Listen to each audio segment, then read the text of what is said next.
أعوذ بالله من الشيطان الرجيم بسم الله الرحمن الرحيم الحمد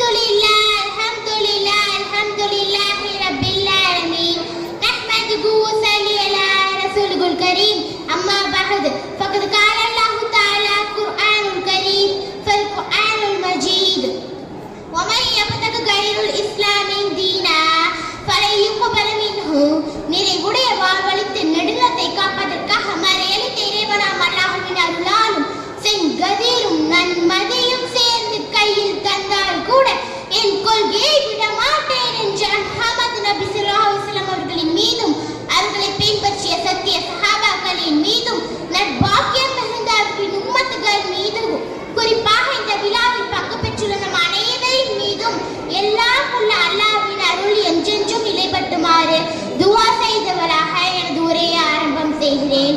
இங்கு எனக்கு பேச கொடுக்கப்பட்டுள்ள தலைப்பு கலாச்சார சீரழிவுகளும் காமில் நபியின் போதனைகளும் என்பதாகும். இந்த உலகில் எவ்வளவு கோடி கொட்டி கொட்டி கொடுத்தாலும் கைமாறு செய்ய முடியாத மாபெரும் பாக்கியத்தை அல்லாஹ் நமக்கு வழங்கி இருக்கிறான்.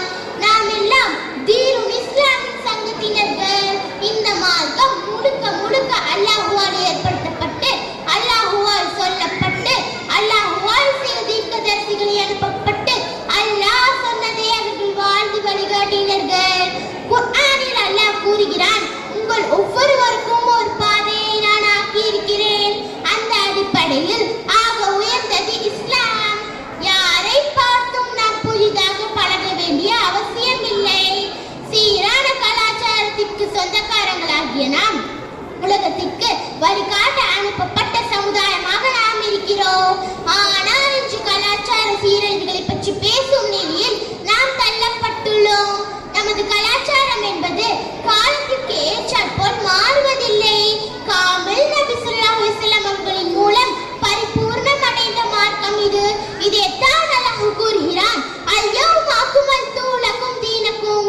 இன்றைய தினம் உங்கள் மார்க்கத்தை உங்களுக்காகவே பரிபூர்ணமாக்கிவிட்டோம். முகநூலில் சிக்கி தவித்து முகவரியை மறந்தவர்களாய் நமக்கான முகவரி முஹம்மது நபி என்பதையே மறந்துவிட்டு கலாச்சார சீரழிவுகளின் பாதையில் காலத்தை கடத்தி கொண்டிருக்கிறோம்.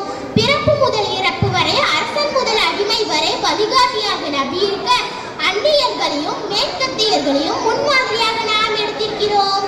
அந்த சீரற்ற கலாச்சாரமே நம் கலாச்சாரமாக ஆடை முதல் அன்றாட வாழ்க்கை, திருமணம், வியாபாரம் என அனைத்திலும் அந்நியர்களை பார்த்து பழகி வருகிறோம். ஆனால் உண்மையில் சொன்னால் இஸ்லாத்தை போல ஒரு உண்மையான, நிம்மதியான, பாதுகாப்பான ஒரு கலாச்சாரம் இந்த பூமியில் கால் பதித்ததும் இல்லை, இனி பதிய போவதும் இல்லை. ஏதன் நபி ஸல்லல்லாஹு அலைஹி வஸல்லம் அவர்கள் கூறினார்கள், பெண்கள் மறைக்கப்பட வேண்டியவர். ஒரு பெண் அவள் வீட்டை விட்டு வெளியேறிவிட்டால் ஷைத்தான் அவள் தலையை நிமிர்ந்து பார்க்க வைக்கிறான். ஒரு பெண் ஒரு அந்நிய ஆணுக்கு சலாம் கூட கூறக்கூடாது. அப்படி ஒரு ஆண் கூறிவிட்டால் அதுக்கு பதில் கூறக்கூடாது. ஆணும் பெண்ணும் சமம் என்று கூறிவிட்டு ஃபர்தாவை மறந்து யூடியூப்லையும் இன்ஸ்டாகிராம்லையும் பாதை மாறி செல்கிறது ஒரு கூட்டம். ஆணும் பெண்ணும் சமம் என்று, பெண் உரிமை என்று பெண்களை காட்சி பொருட்களாகவும் விளம்பர பொருட்களாகவும் ஆக்கிவிட்டு இதேதான் பெண்களின் கண்ணியமும் சிறப்பும் என்று கூறிக்கொள்கிறார்கள். மேற்கத்திய கலாச்சாரத்தின் உண்மை நிலை சுருக்கமாக சொல்ல வேண்டும் என்றால், மேற்கத்திய கலாச்சாரம் என்பது இடிந்து பாலடைந்த ஒரு கோட்டையை அழகாக வண்ணம் பூசி சீரியல் லைட் போட்டு அலங்கரிப்பதாகும். ஆனால் நம் நாயகம் நபி ஸல்லல்லாஹு அலைஹி வஸல்லம் அவர்கள் விட்டு சென்ற இஸ்லாமிய கலாச்சாரம் புத்தம் புதிய அரண்மனையை கட்டி எழுப்பதாகும்.